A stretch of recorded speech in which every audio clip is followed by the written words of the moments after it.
Madhumita Mukherjee. I promise a better scoring in your physics. और एक question ले लेते हैं एस्केप वेलोसिटी के ऊपर. ये वाला क्वेश्चन मेरे ख्याल से 2006 का क्वेश्चन है. क्वेश्चन मुझे बहुत अच्छा लगा था 2006 का. ये वाला क्वेश्चन मेरा क्वेश्चन 6 क्या बोल रहा है? A body is projected upward with a velocity of 4 into 11.2 kilometer per second from the surface of the earth. What will be the velocity of the body when it escapes from gravitational pull of earth? A option is 11.2 kilometer per second. B option is 2 into 11.2 kilometer per second. C option is 3 into 11.2 kilometer per second. D option is root over 15 into 11.2 kilometer per second. Okay? एक बात, एक information आपको दिला दो at this point. This 11.2 जो है ना, this is our actual escape velocity. हम जब सैटेलाइट को थ्रो करते हैं वो उसमें कैलकुलेशन करके निकलते हैं. This 11.2 kilometer per second is actually your escape velocity. Okay, so 4 times of escape velocity में इसको थ्रो किया था. 4 times of escape velocity, तो ये तो निकल ही गया. Point is, जो निकल गया कितना तेजी से निकल गया. Body is projected upward with the velocity of this from the surface. What will be the velocity of the body when escapes the gravitational pull? तो हमको एनर्जी लेके डील करना पड़ेगा. तो देखो ऐसे करते हैं. Energy at the surface, at the surface equals kinetic energy at the surface. Surface में पोटेंशियल एनर्जी क्या है? Energy at the surface. एक मिनट. कितना एनर्जी से इसको थ्रो किया है? दिस एनर्जी से थ्रो किया है. तो हम एक चीज देख लेते हैं. इतना एनर्जी से थ्रो किया है ना, तो काइनेटिक एनर्जी जो है ये है half mv square. Half mv square. Now v equal to this half of m of 4 into 11.2 whole square. इतना काइनेटिक एनर्जी था. पोटेंशियल एनर्जी कितना था? 0 था. पोटेंशियल एनर्जी अगर ग्राउंड लेवल पे 0 हम समझते हैं, ले लो 0, तो पोटेंशियल एनर्जी 0 पकड़ लो. ठीक है.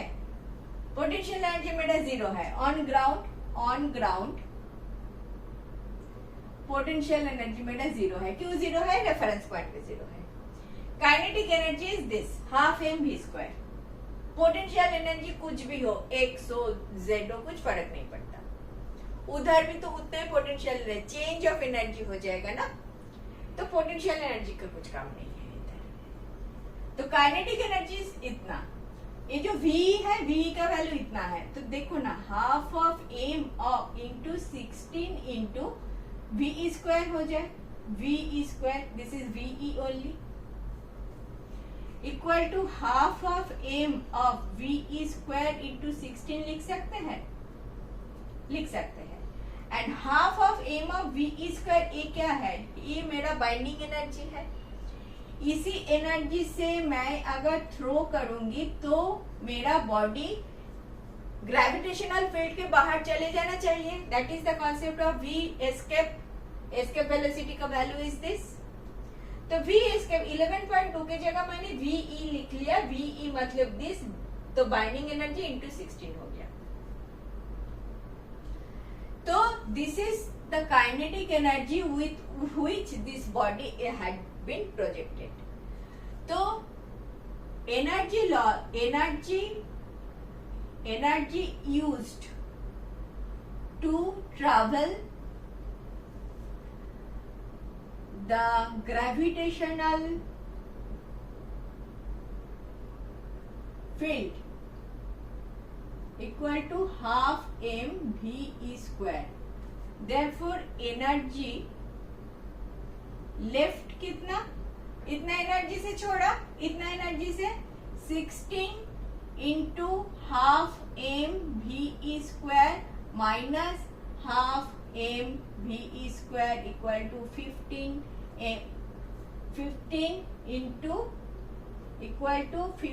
Into half of M V E square. चलेगा? 16 हाफ एम वी स्क्वायर से एक हाफ एम वी स्क्वायर निकाल दो तो 15 हाफ एम वी स्क्वायर रह गया। ठीक है, अभी वो जब निकल रहा है, ग्रेविटेशनल फील्ड छोड़ के जा रहा है, तभी उसका वेलोसिटी क्या है, that is the question. If v dash is the escape velocity, then half of m of v dash square equal to a वाला एनर्जी 15 into half of m v e square, half m निकाल दो, v dash equal to root over 15 VE आ रहा है, VE मतलब this, root over 15 VE के मतलब 11.2 किलोमीटर पर सेकेंड, रूट ओवर 15 11.2 किलोमीटर पर सेकेंड। समझ में आया क्या बोल रही हूँ मैं? This is my ground level 0, MGH तुम जानते हो, तब ग्राउंड लेवल को 0 बनाते हो।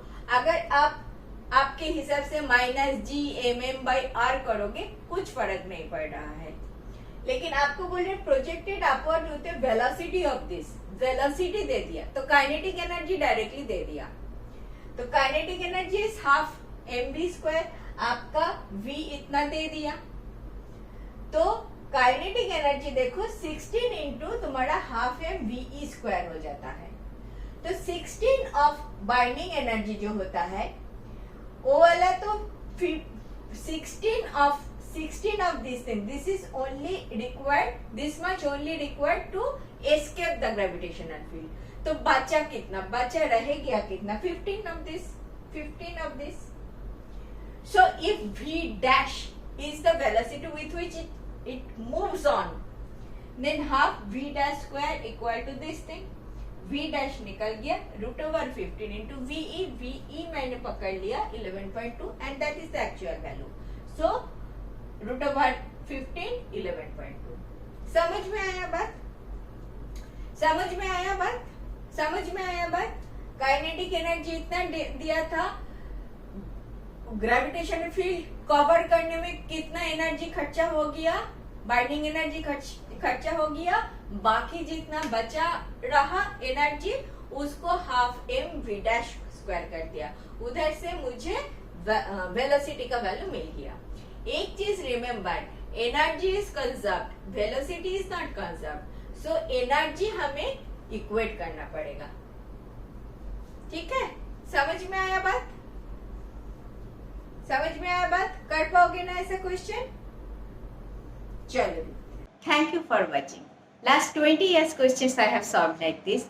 If benefited, do watch.